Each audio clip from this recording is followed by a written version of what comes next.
Hello everyone, my name is ComCoddyL and I'm here to bring you game 2 of the best of 5 series um, of the finals of the GGA Cup number 1 North Americans region between players TSLRevival and Entombed.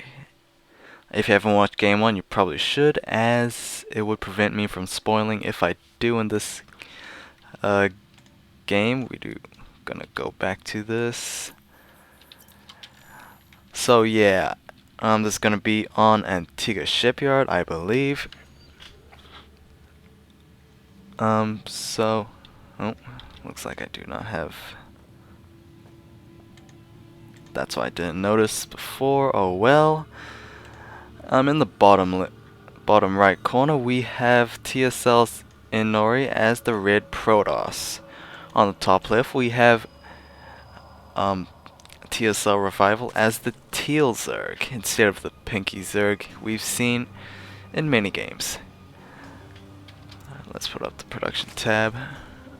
Revival probably just gonna go for the standard play instead of the extractor trick. As we do see an overlord soon, maybe.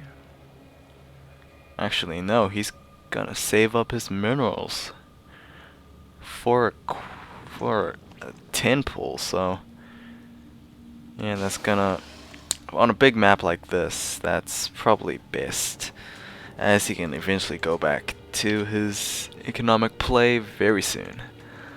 We do see that a pylon has been placed down on the 2nd level, so we will be seeing more expansions for Entombed in this game as well.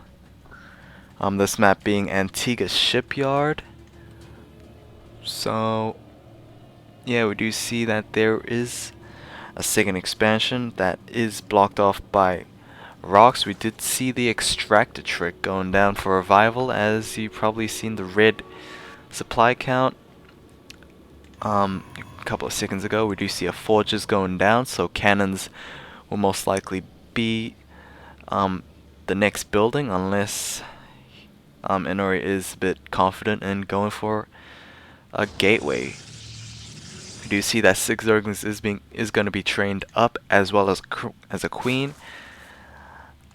Are those Zerglings do they know where to go? I'm not pretty sure. They have a good chance of surrounding that probe. I don't know why. Usually, oh, it looks like what came out first. It looks like the gateway came out first, but doesn't really matter as the cannons closely followed. Do you see a 2nd gateway is going to be placed down, completing the wall, as those Zerglings will have a hard time bypassing that unless they take down a pylon. But that cannon has been finished. Gateway has been cancelled just in order for that wall to be completed for now. Now that the cannon is finished, we do see that Zerglings will have a hard time bypassing, as there is a probe holding its position in that small gap as the natural expansion goes down for both players. So yeah, Entombed is gonna survive this harassive play from Revival in this game, unlike the first game, which totally crumbled Entombed's economic gameplay, essentially giving Revival the edge throughout the entire game. Cybercore is going to be placed down. I don't really support the idea of placing down valuable tech buildings in front of the wall. A Baneling bust can easily take that down, and especially with the Cybercore, that prevents you from making stalkers or sentries. As well as a Robo Facility, Stargate, and a Twilight Council. We do see that a gas is being placed down on the low ground instead of the 2nd geyser. We're gonna see some probes transfer down. It looks like I've been going to Entombed's base for too long. Natural expansion is finished for Revival, as he is a bit confident in his 2nd expansion. So against the Zerg play, you really don't want him to out expand you. Either you take down those expansions or you expand yourself. So yeah. Revival not advancing in tick just quite yet. He still doesn't have a layer. Doesn't have gas actually. So yeah. Creep speed is gonna start as we do have a lot of zealots. Fourth one is gonna be coming out just now as the stalker is gonna go down. Level 1 weapons upgrade is gonna be researched from Inori as we do have a 5-gate play.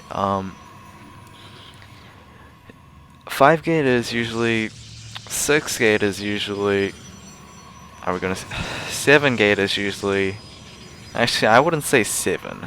I would say 5 or 6. You can support 5 or 6 gateways with an expansion. We do see a proxy pylon is going to be placed down just before that creep takes care of that ground. Warp gate has finished, as well as most of these gateways. Do you see that? Oh, looks like a lot of Zerglings is going to take down that pylon just as it finishes warping in. I think that pylon should have been cancelled. I don't know, it's just my opinion. Looks like Zerglings is going to walk right in to those side blades of those zealots. That proxy pylon is going to be taken down. I'm not sure if Inori realized that. I'm going to put up the hit health bars just for now. The queen is going to be quickly taken down. Looks like Inori does have has a strong chance, although those roaches actually, no, not a strong chance. Those roaches are tearing up those zealots and stalkers. Stalkers is going to be continually warping in, as Inori does have quite a bit of resources. Looks like focus firing is going to come from Inori. Those Zerglings is going to be a problem, especially with those roaches. It looks like that proxy pylon is going to be taken down, as Inori will be facing supply problems. So Assimilator 3 and 4 is going to be placed down, so we're going to see either a lot of tick advances or a lot of gas heavy units. Looks like that Zergling was taken down by those stalkers. Oh, looks like, will Inori be able to take down this Overlord? Yes, he will. Metabolic boost is going to be researched for a revival as a macro hatch and an evo chamber is placed down. Anything else? We do have spine crawlers in the natural and second expansion, so that's, I guess, a good call. Better be safe than sorry. Level 1's range upgrade is being researched for revival, as he is also facing some supply problems. That will soon be fixed, as he is morphing in 6 overlords, so he won't be facing any supply problems anytime soon, as second expansion for Inori is going to be placed down. What else to say? Blink is being researched, halfway finished, as level 1's armor upgrade for the Protoss is nearly completed. Roach speed is currently underway as well, as Revival is going to take down this destructible rock. Should be destructible wall, but I'm not the one to complain. Level 2 weapons upgrade is being researched for Inori, so research wise I think Inori is ahead, but looking at the supply again, we do see that 130 to 92. Looks like the army size. Despite the numbers advantage, actually never mind, that changed. Completely changed. Inori is a bit catching up a bit, but not that much. As we do see a hive. Oh, so we're going to a quick hive tick now, as an infestation pit is researching pathogen glands. So we'll probably be seeing some infestors and hopefully some fungal growth. 48 Zerglings is being trained up at once, so that is a lot of Zerglings. especially against this low number of stalkers. We do have 8 stalkers roaming around, joined by another 2. There's those speedlings walking right in to their army, waiting for the rest of those zerglings. Oh, this is a bad engagement for Enori. Blink is being quickly used, as we do see that those speedlings are a bit too fast, especially with those metabolic wings. Oh wow, force field managing to catch 2 speedlings, but 2 speedlings for the price of 100 energy is probably not worth a lot. Oh, what is this? Oh, I can cancel a selection. Didn't know that. Looks like we might be seeing... Actually, we do see a 3rd expansion and a 4th being placed down for a revival. Level 2 weapons upgrade has been finished for Enori, so we will be seeing 12 damage on those zerglings and 16 on those roaches. Unfortunately, those roaches do 18 damage to everything, and that might be a problem as... Oh, looks like Revival is going to clear out these structural rocks as well. Infestors are in play. A robo facility is being placed down. I guess 2nd robo facility somewhere. Oh, there's the first one. And a robo bay. So we'll be seeing some Colossus. Always a good choice against roachlings. Especially if there's a lot of lings. Looks like Blink... Yeah, Blink saves his army for a while. Quick cancel on that expansion. Looks like Revival is doing a great job containing his teammate. Revival is almost maxed out. We do see that adrenal gland, so those zerglings will be cracklings. So increased attack speed and increased movement speed. Level 1 melee upgrade is being researched, and we do see... Oh, is that an Ultralisk armor? Wow, we do see Ultralisk armor being researched. So, Revival had an Ultralisk cavern in the first series against Phoenix, I believe? Someone. But we did not see any Ultralisks, which I was pretty bummed about. A Spire is also being placed down, so I'm guessing Revival is going to spend his hard-earned resources an expensive tech. Fungal growth was used to prevent those mobile units from blinking away. We do see a burrowed zergling, a bunch of burrowed zerglings, to scout and prevent any expansion from being placed down for Enori. Level 3 weapons upgrade has finished, so those immortals do 65 damage against those roaches, as well as 18 damage for those stalkers. 17. Force field is going to be used to hopefully contain those banelings. I did not actually see those banelings in production tab. We do see a greater spire and 4 ultralisks, so we will be seeing some ultralisks in this game. Level 2 upgrade, armor upgrade is going to be completed. So those ultralisks will actually be a huge damage absorption. So it looks like the the upgrade advantage is gonna go to Revival for now. Level 2 armor upgrade is being researched for Revival, but that will not be enough as fungal growth is being used to prevent those units from running away from those banelings. Banelings doing tons of damage.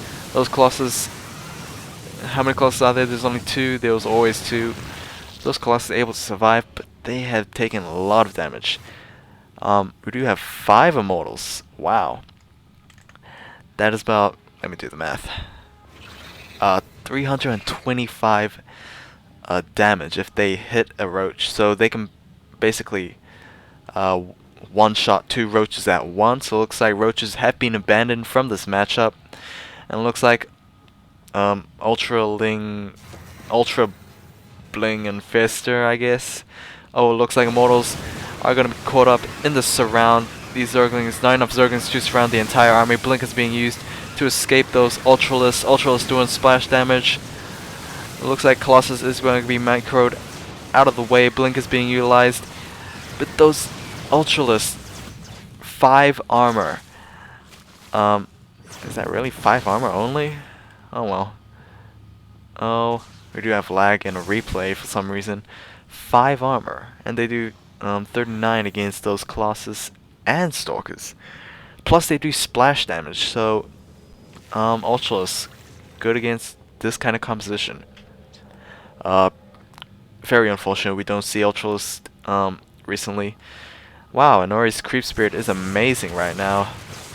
Oh, looks like Revival gonna push this expansion quickly.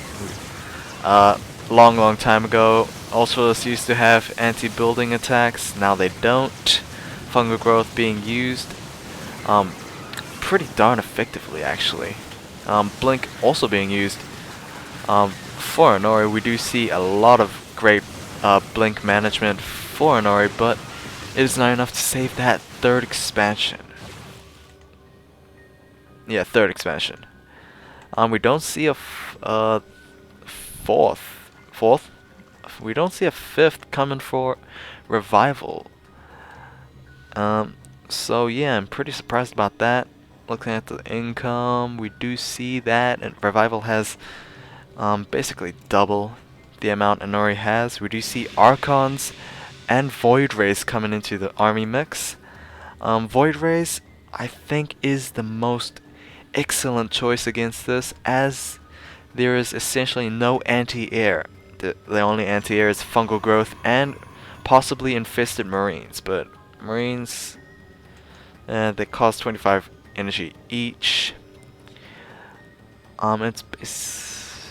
Maybe Marines could do some damage. We do see Flyer Carapace, so we might be seeing some Mutalisks, possibly Broodlords.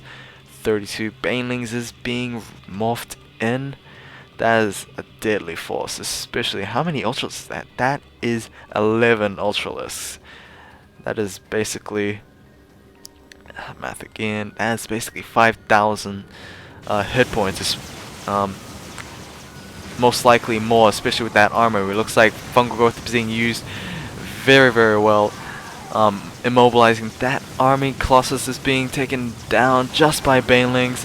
Infestitarian, there's the Infestitarian I was talking about. Probably gonna take down that Void Ray quickly, very quickly. It looks like these Ultras are gonna mop out this army. It looks like High Templars have been warped in, but remember, they do not have their amulet upgrade, so they cannot instantly storm. It looks like Enori is gonna GG, as he cannot take down those very beefy Ultralisks. So let's look at these stats. Wow. Fully armor upgraded Ultralisks, 6 armor. I do not know the damage reduction for StarCraft 2. So yeah. Oh well. They do 43 damage against Colossus. Basically everything. Everything the Protoss has. I think Zealots are also armored as well. Probes are light, obviously. Let's see, Zealots. Oh no, just by a second. Hell, basically a millisecond maybe. Oh well. What Inori could have done better? What could he have done better? I think he was turtled up a bit too long. He should have pushed. Actually, he should have pushed just before those Ultralisks were made. He could have taken down some expansions. Reducing the macro for Revival, but that was not enough. As basically, as soon as Inori could wipe out Revival's army, Revival basically just replaced his army. Let's see how many larvae he had. Actually, looking at the production tab, we had 76 Zerglings, so that was about 33 larvae available. Do you see 5 here? We do see a bunch here. You see a bunch and a bunch. We also have a macro hatch. And we do have queens. So basically, Revival, he researched. He basically got every tick he could get. This Great Aspire, basically his backup plan when his Ultras failed. But they obviously didn't, as they were fully upgraded. And what could have done better? These immortals were very effective, until those roaches were stopped being made. As soon as that happened, I think he should have devoted himself more to his Stargate, rather than his Gateway and Robo Facility units. I mean, sure, Colossi are great against Zerglings, but Colossi are not great against Zerglings when they are under their legs, especially with Ultras backing them up. These Infestors were actually very, very cost efficient, as Revival was able to use fungal growth to immobilize those units for those banelings to rain hell and terror on those Protoss units. What Entombed had to do was to finish off Revival in the early to mid game. Zerg rarely shine in the mid to late game. Actually, they shine in all game, in the entire game. They could easily rush. They could easily have layer technology to win a late game, and of course, they do have their hive tech for the late game. So we have seen basically the mid and late game from Revival. Entombed just was unfortunate to go against fully armored Ultralists this match. So yeah, enough rambling from me. I doubt you guys listen to me at all, but it's just what I do. So yeah, Revival takes game 2 of the best of 5 series. Things not looking good for Entombed. If he loses the next game, he doesn't qualify for the grand final. So yeah, see you guys next time.